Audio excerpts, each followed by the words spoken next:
If you want new customers, you need to market your business. There's no way around it. But it isn't always cheap to advertise your business. On top of paid adverts, consider how much time and manpower it takes to bring these campaigns to life. So how do you know if your sales and marketing activity is worthwhile? Tracking customer acquisition costs, or CAC, is a good place to start. If you want to find out more about these costs, you've come to the right place. In this video, we'll walk you through the ins and outs of CAC, including what it is, how to calculate it, and why it's so important.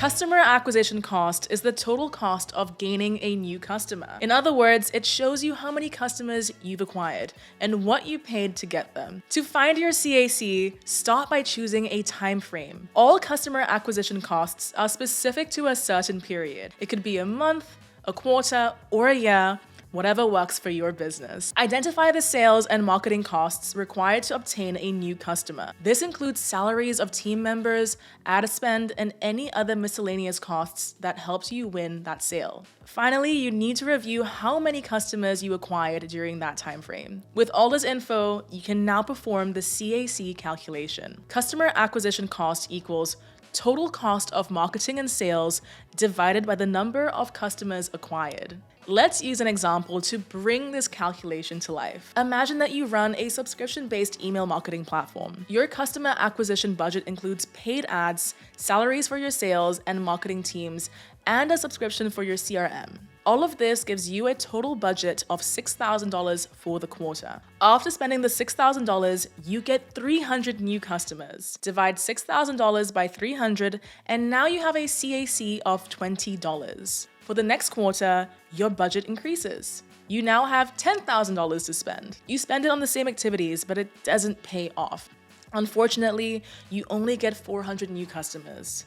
Divide $10,000 by 400 and your CAC is $25. Although you got more customers in the second quarter, the first quarter had a lower CAC. This means that your business spent money more efficiently in the first quarter. Not to mention, it'll also have a higher profit margin. So why is customer acquisition cost important? To impress investors. To an outside early stage investor, CAC is a vital metric. It shows them your company's health, its profitability, and its potential for growth. An investor will use this information to determine a valuation and decide whether to invest in your company. For forecasting, by understanding how much a customer costs, you're in a much better place to forecast how much you'll need to spend to sustain this flow of customers and to predict whether this cost will go up or down in the upcoming months. As a result, you can make informed decisions about how to spend your CAC budget. To inform spending, using the CAC metric,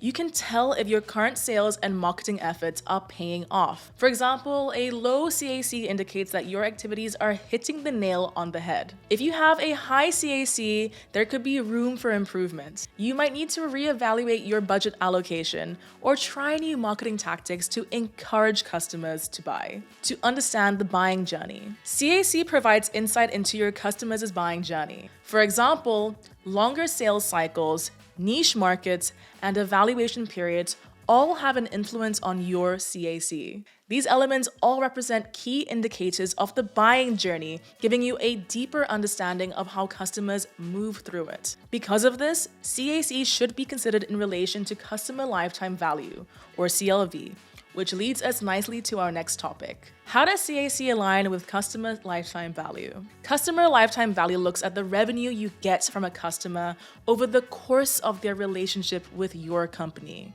To formulate your CLV, you need to understand a few other calculations. Average purchase value, which is the total revenue divided by the number of purchases within a certain period. Average purchase frequency, which is the number of purchases divided by the number of unique customers that made a purchase during a certain period.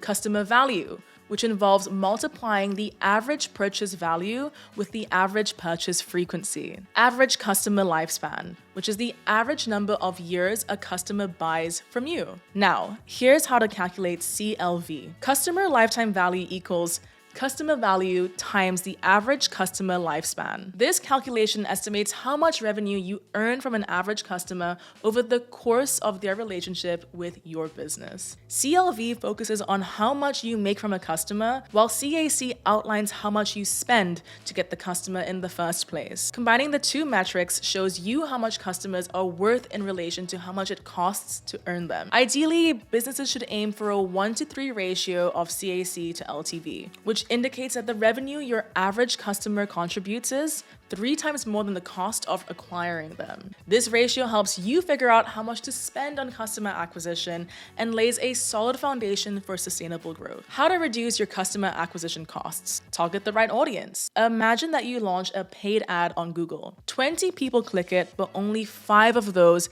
fit your target demographic. You've paid for 15 clicks, but we're never going to convert, but they'll still be included as part of your CAC calculation. Focused targeting can increase your conversion rate and reduce your overall customer acquisition cost. Enhance user value. Offering a valuable product or service is a great way to encourage consumers to buy, especially if you offer something that your competitors don't.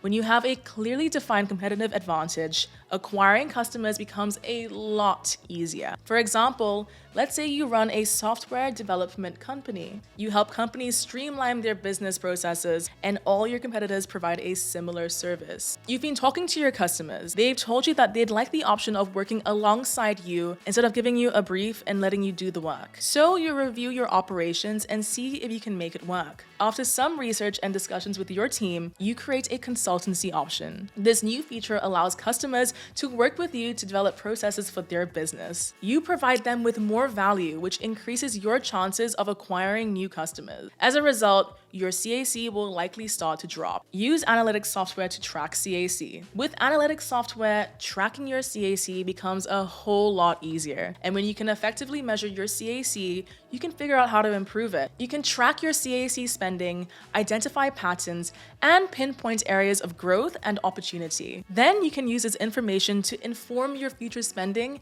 and bring your CAC down. With Chargebee, you can track all of your sales in one location. Our comprehensive analytics and dashboards allow you to easily review your CAC and CLV metrics. This means that you can analyze all of your key metrics and insights in one location. You can even create your own reports to display key information and share them with the relevant people, like high-level management, external investors, or other important stakeholders. Head to our website to find out more. We hope it was helpful. Subscribe to our channel for more educational videos for SaaS and subscription businesses. We'll see you in the next one.